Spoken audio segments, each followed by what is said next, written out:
Bonjour à tous, j'espère que vous allez bien. Je suis très content de vous retrouver aujourd'hui pour cette nouvelle vidéo dans la mini-série J'apprends le crochet. Nous avons vu dans une précédente vidéo comment réaliser la chaînette de base. Aujourd'hui, je vais vous apprendre à faire la maille serrée. Donc, je répète les conseils, hein. Lorsque vous débutez, surtout n'hésitez pas à prendre un fil suffisamment gros et un crochet adapté. Donc là, vous voyez, c'est un crochet de taille 12.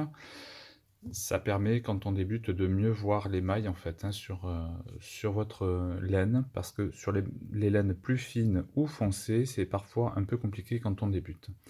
Donc là, on va débuter en faisant un nœud. Voilà. Vous passez votre crochet à l'intérieur. Et donc là, on va faire une chaînette de base. Alors peu importe le nombre, hein, là c'est pour vous montrer. Donc la première ne compte pas. Alors vous faites un jeté. Vous passez à travers les deux boucles. Un jeté, vous ramenez le fil à travers les deux boucles. Donc toujours, hein, faites attention, vous laissez un petit peu de tension sur votre fil, mais pas trop. Sinon, les mailles vont être trop serrées et vous ne pourrez pas retravailler dedans.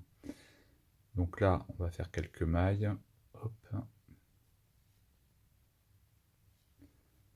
Donc c'est comme ceci que vous commencez la plupart de vos ouvrages, hein, en général par une chaînette de base. Voilà. Donc j'ai fait quelques mailles. Donc vous voyez, on voit bien ici que nos mailles, elles ont deux brins. Un derrière et un devant. C'est ici qu'on va venir piquer pour faire notre premier rang de mailles serrées. Alors en général, quand vous terminez votre ouvrage, il faut faire des mailles supplémentaires pour se mettre à la hauteur du point que vous allez faire derrière. Donc là, pour les mailles serrées, on fait une maille supplémentaire qui me permet d'être à hauteur. Là, j'ai deux mailles ici, vous voyez, une ici. On va piquer dans la seconde. Donc vous piquez votre fil, votre crochet, pardon, sous le brin. Vous faites un jeté. Vous passez à travers un brin. Et vous avez vos deux brins sur le crochet. Vous refaites un jeté.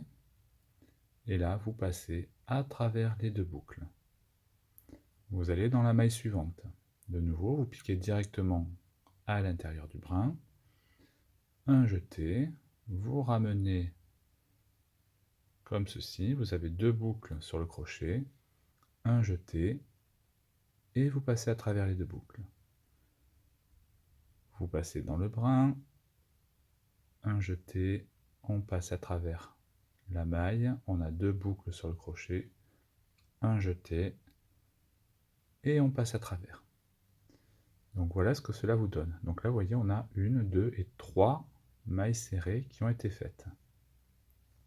Donc on continue comme ça tout le rang.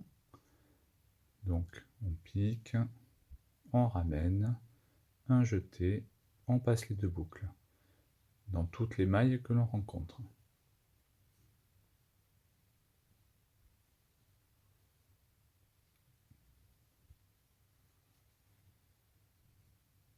Voilà. On a deux boucles, un jeté, on passe à travers les deux boucles. Un jeté, on ramène, on a deux boucles, on passe à travers les deux boucles. Et là, on arrive donc à la dernière maille ici. On va piquer, un jeté, on a deux boucles, un jeté, on passe à travers les deux boucles. Donc là, nous venons de faire un premier rang de mailles serrées. Vous voyez, c'est pas compliqué. Alors maintenant, je vais vous montrer comment on fait pour tourner. Donc pour tourner, vous faites un jeté, une maille en l'air, et vous tournez votre travail. Et donc là, vous voyez, on voit ici nos boucles, nos mailles. Là, vous avez cette maille en l'air là qui est rattachée à la première maille de départ. Donc on va passer dans la deuxième. On pique sous les deux brins. Vous voyez, il y a deux brins là, il y en a un devant, un derrière. On pique ici et on prend les deux brins. Un jeté, on ramène, un jeté et on passe à travers les deux boucles. Là, vous avez la maille suivante. Vous avez un petit trou là, vous voyez ici, avec les deux brins. Donc vous piquez sous les deux brins, un jeté, on ramène, un jeté et on passe à travers les deux boucles. Dans la suivante, on passe sous les deux brins, un jeté, on ramène, un jeté, on passe à travers les deux boucles. Et donc ça, vous allez pouvoir le répéter autant de fois que nécessaire, en fonction de l'ouvrage que vous êtes en train de réaliser, pour atteindre la hauteur et les dimensions qui vous conviennent. Donc, hop, on ramène, un jeté, on passe à travers les deux boucles, on pique sous les deux brins, un jeté, on ramène les deux boucles. Alors il faut mettre un petit peu de tension, mais ça vient avec l'entraînement et la pratique. Il ne faut pas trop serrer, sinon après vous allez avoir du mal à piquer sur les rangs suivants. Et alors là, quand on arrive en fin de rang, vous voyez, ça part un peu comme ça. Donc ça, c'est la dernière maille en fait du rang précédent, il ne faut pas l'oublier. Donc là, vous tournez un petit peu, vous voyez, vous avez les deux brins là. Donc vous allez prendre le premier et le second, un jeté, vous ramenez le fil, vous avez deux boucles sur le crochet et vous passez à travers les deux boucles.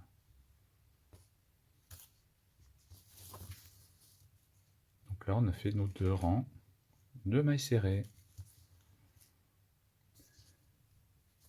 Pour repartir, comme sur le rang précédent, une maille en l'air, on tourne le travail, là on a la première qui est rattachée, on va dans la suivante, on pique, on ramène le fil, et ainsi de suite.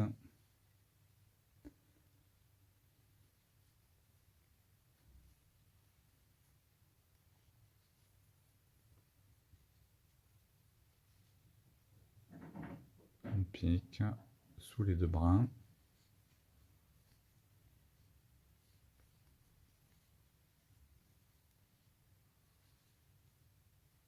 Vous voyez, c'est quand même plus facile avec un gros fil quand on débute. Comme ça, on voit bien les mailles là, et les brins avant, les brins arrière.